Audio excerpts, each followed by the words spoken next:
talking to management and business consultant Ian Traynor of Luminate Ventures. Ian is an advisor to the IOD and a visiting fellow at Henley Business School. Ian, you've also got a wide range of private business clients you work with. Tell me about the sectors you cover and the skill sets that you specialise in. Well, I have a broad sectors that I cover in actual fact, but my corporate history and large sort of career history has been around utilities, telecoms and tech services and professional services. So they're the sort of broad things that I've been involved in real detail, both at operational and board level.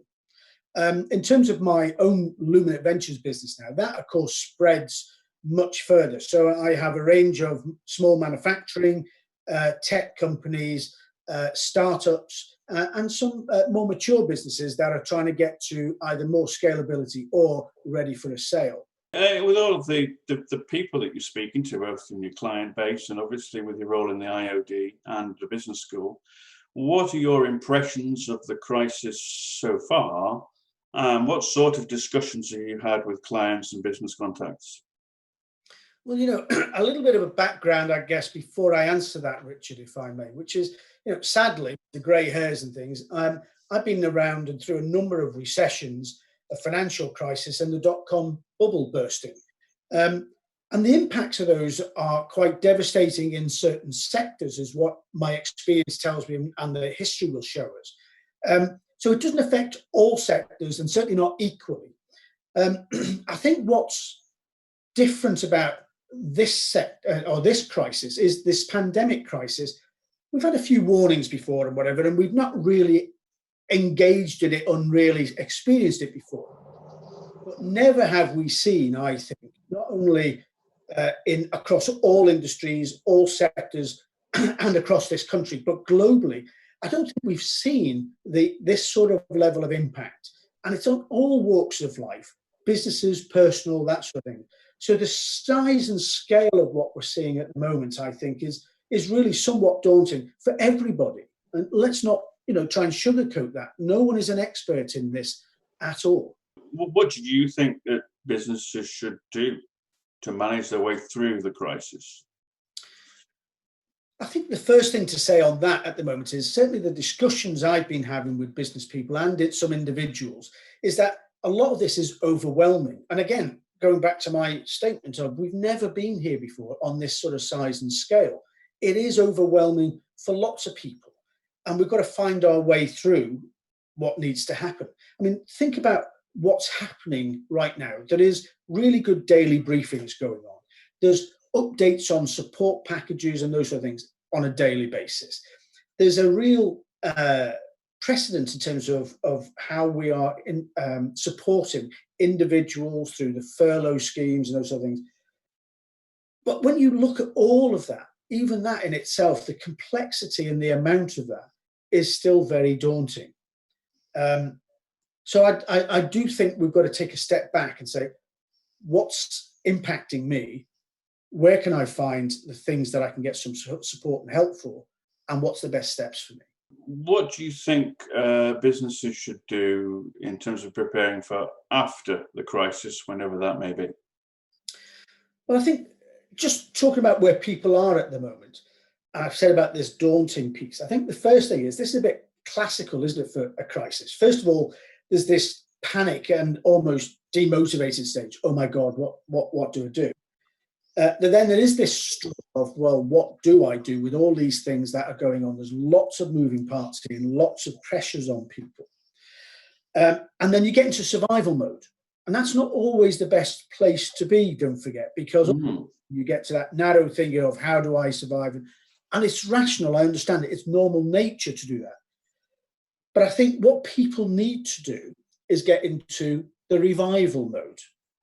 You've got to step your way from that into, okay, so what do I need to do first? I've got to preserve cash, like everything else. So what do I do? Business lifeblood is cash. It's coming back as king. It's preserve cash. So how do you do that? Well, go and speak to the bank. Go and speak to your providers. Now we can speak to councils and we can speak to government for those support packages, being rate rebates and all sorts of things. preserve cash, and then when you know you've got some stability of that, take that breath and start saying, okay, let's prepare for revival. Looking at things so far, and I appreciate that no one has a crystal ball here, but what do you think are the challenges and opportunities that we can see post-crisis in terms of sectors that will do rather well, maybe thrive, and ones that they're going to need a completely new business model? I mean, I would say this, Richard, and you know it's my mantra, but it's never been more relevant.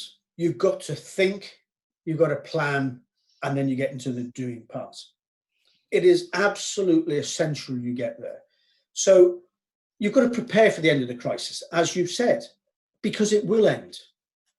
So we've talked about preserving cash, and that's fine. But what about that phased return? What are you going to do?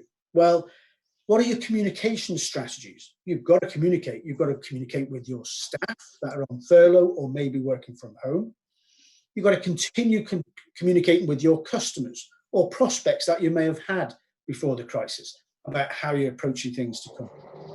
You've got to go and communicate with your suppliers, because that's going to be crucial. Our supply chains and those sort of things, are they all going to be in line with you as things start to come back? Be prepared. Let's think about this. Let's have a plan before we just suddenly get back into the doing.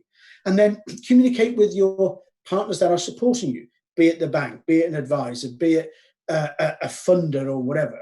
Here's what things look like from your perspective going forward. We've got to review our business models, because for sure, nothing's going to be the same again. We need to review our business models and then say, right, what does it look like? Is it a hybrid of what I had before or something new? So then you've got to review and update your business plan. So what can you forecast? And you're right, we haven't got a crystal ball. I'm not asking you to make it up, but there's some things you will know about your business, your product, your service, your customers, your market. What can you do to start to review and update your plan? You can make educated guesses. We're not talking fairyland things, but let's make some educated guesses, particularly if you've been in business for a while. You've been through some of these things. Let's make some educated guesses about what we're doing. And then I think it's good to come up with some scenarios. What's the good? What's the medium term? Or what looks like poor? Because again, all of those will help you with some decisions about where you're going. And why am I saying that? Again, these grey hairs and some of these history of things we've been through before tells us there's more businesses fail on the way out of these crises than the ones that do on the way in.